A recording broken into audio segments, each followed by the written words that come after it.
Problem was that the man was a lumberjack and the woman, she was a tree hugger. They rarely ever fought, but then, one morning, they had a lover's quarrel. People think that her love of nature clashed with his profession, but we'll never know what they really were fighting about that morning. The man shouted, he called her an idiot, and then he stormed out and went to work. If only he had known that would be the last word he would ever say to her. When he finished his work for the day, he got in his car and drove home. When he got to the tunnel, he saw lantern lights glowing faintly. Those fools, not again. He just thought they were protesting in the tunnel again. And to scare them a little, he decided to speed up. He probably thought they'd all scatter so he wouldn't hit them. But the lights didn't move. In fact, one came toward him. A second later, there was a thud, and the lantern flew up into the air. He slammed on his brakes, too late, of course. Then, totally freaked, climbed out to see what had happened. I don't need to tell you who he hit, do I? What's more, in her mangled hand, there was a letter to the head of the lumber mill, a peaceful settlement offer. The woman had no other relatives other than the man, and the lumber mill took no responsibility for the accident. It was going out of business anyways. What happened to the man then? No one saw him again. Some say he killed himself, or simply just vanished. You know, he might still be in the tunnel, weeping over his lost love. So now, some folks say there's a ghost of a young man that haunts the tunnel. I told you it was called Cope's Tunnel, right? Well, check this out. Some people call it Corpse Tunnel now. You better be careful, Mr. FBI, if you go down there by yourself.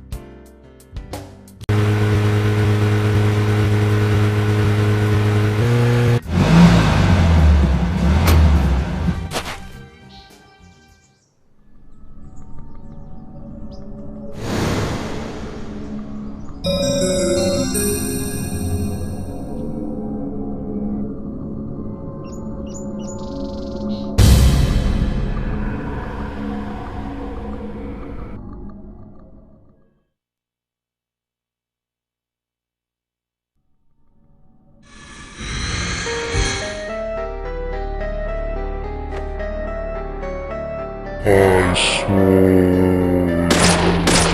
Amazing. Amazing. Let me go.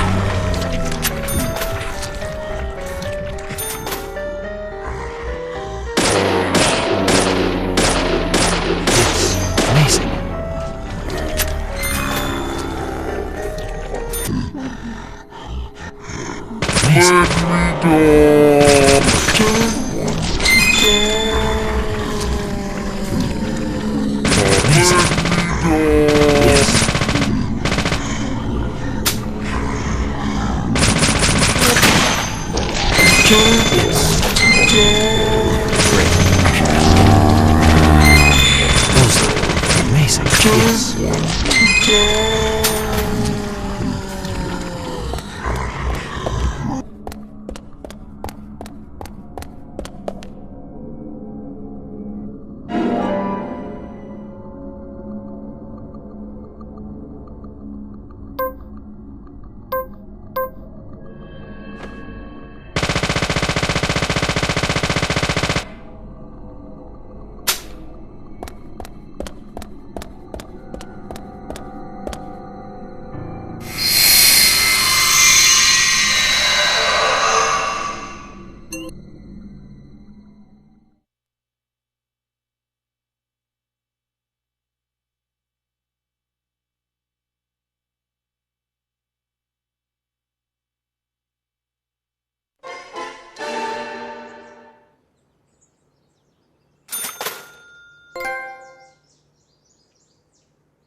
Greenvale Community Center.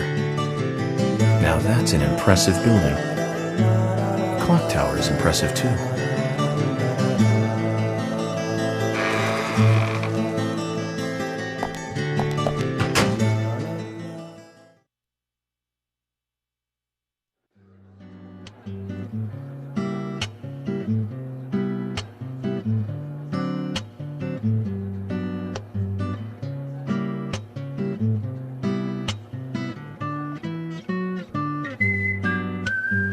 Zach, I haven't been on stage like this since elementary school. I'm not some tree in the wind this time either. That was a tough role. I was a piece of scenery. Bright red tree. Thank you all for coming today. Getting right down to business. Agent Morgan from the Federal Bureau of Investigations wishes to speak with you. Good afternoon. I'm Special Agent Francis York Morgan. Some of you are already aware by now of the tragic murder of Anna Graham. Truly a heinous, terrible crime.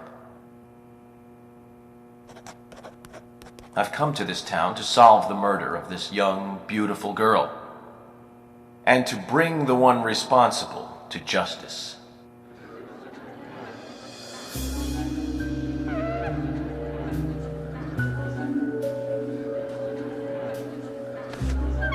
Unfortunately, incidents like these have a tendency to happen again. I asked to have you gathered here so I can share some advice in order to minimize the risk of further fatal incidents. Firstly, please, stay away from any dark, dangerous, isolated places. Those of you with children, especially of Anna's age, please guide your children away from such places at all costs. Secondly, avoid going out when it is raining. Now, I've heard the folklore story of the raincoat killer. There is a chance that the murderer is mimicking the story. Women should also be especially careful. I would hate to see more victims.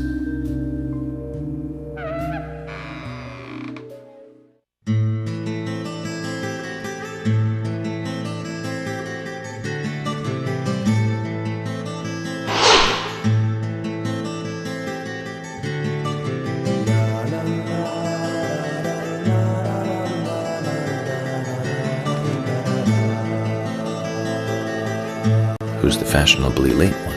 That's Carol, Thomas's sister. She owns a bar. Thomas's sister.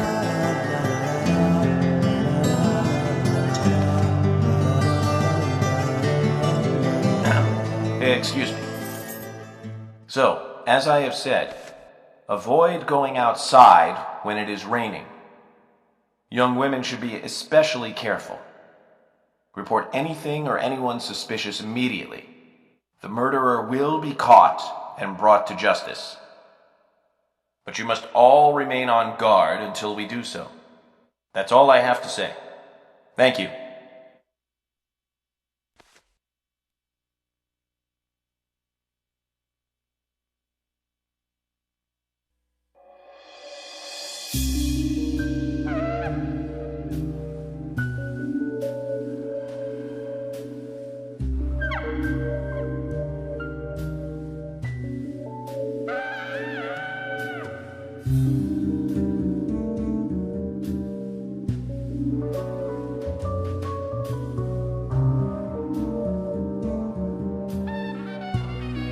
When paying for our sins, we must not frown. The loss of Anna was for that debt.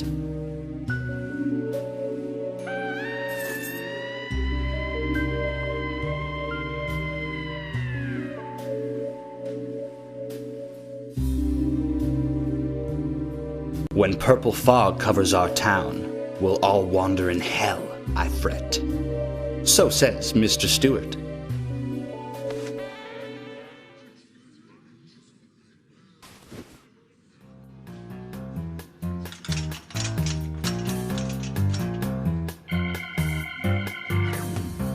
Sure knows how to steal thunder. Well then, Zach, let's ask some questions before all these guys leave.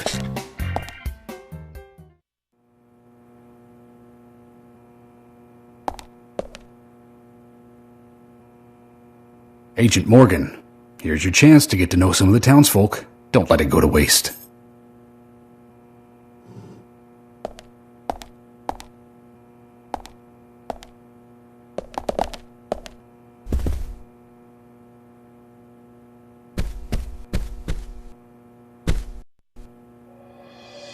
Quite a performance. Mysterious and very poetic. But I don't think many of your audience appreciated it.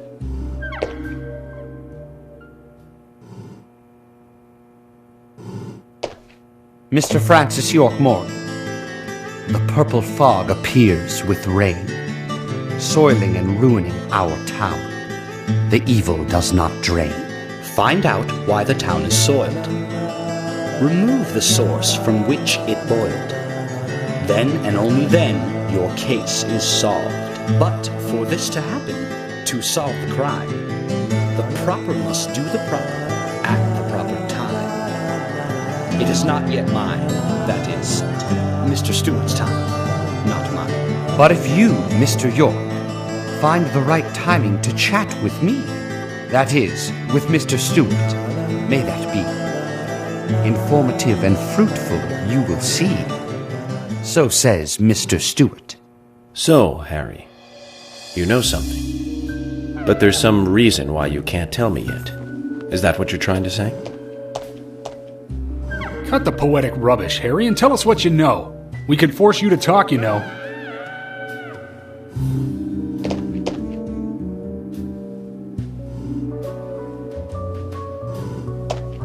Mr. Francis York Morgan, pay close attention to the signs, the omens, and the premonitions. Small they may be, they still are finds, and helpful to your investigations. So says Mr. Stewart. Thanks for the warning, Harry. But don't worry. Me and Zach, we know what we're doing.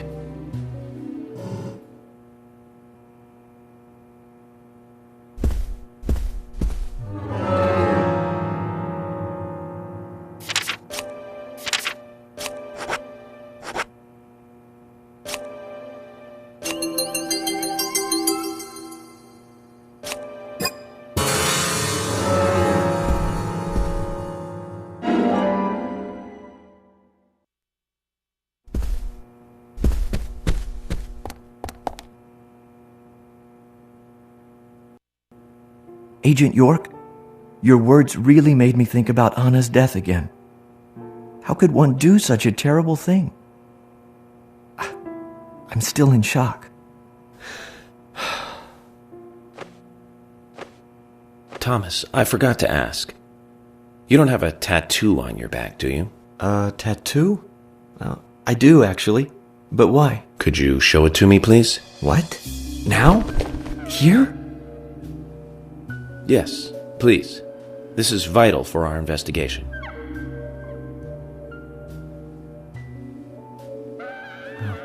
Okay, if it's gonna help you any.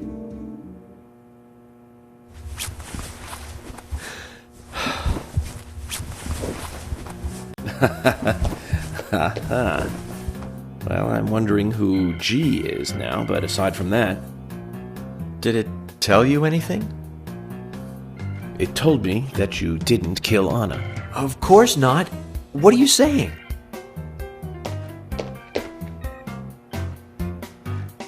You ought to see that tattoo, Zach. A big heart with an arrow through it and Love G in the center. I don't know when he got that done, but we've all been through the 80s.